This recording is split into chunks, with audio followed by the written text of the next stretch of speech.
Hi mga sir. Aircon topic muna tayo ngayon. Ako lang pala. Ang sabi ng driver mga sir, bigla daw nawala yung aircon. Nawala yung lamig ng aircon. Yan, bubuksan ko yung hood mga sir.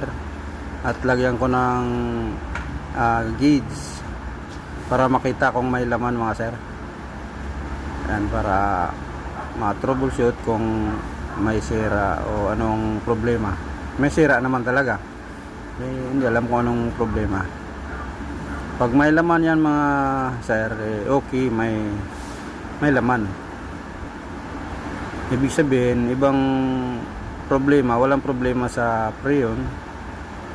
Ibig sabihin, may ibang problema kung bakit nawala yung lamig. Ayan mga sir. Ilalagay ko na sa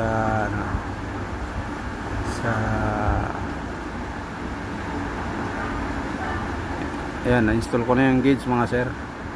Ilapit na yung cellphone, camera. May laman mga sir. Ayan, may laman. Sabihin, walang problema. Walang leak. Ayan mga sir. Ayun.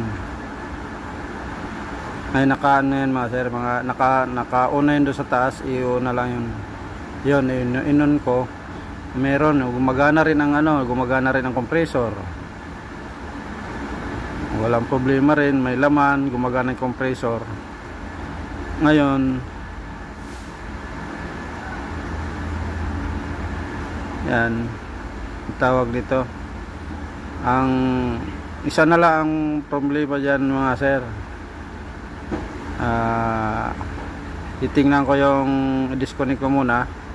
Titingnan ko yung mga sir, yung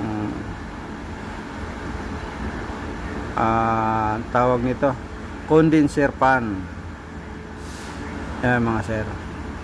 Tataas ko muna yung cab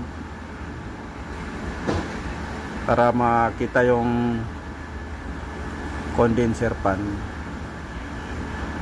Ayan, nandyan yung condenser fan. Bago matanggal yung condenser fan, tanggalin muna yung cover na yan.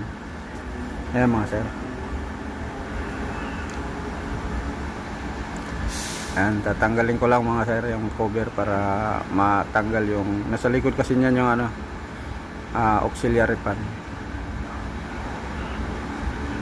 Hindi talaga lalamig nga pala kasi sira yung hindi umiikot yung auxiliary fan, hindi nagana, hindi na andar mga sir. Yan ang yan yung auxiliary fan mga sir, yon ang tatanggalin. Yan ang papalitan ko. Yan mga sir, natanggal ko na.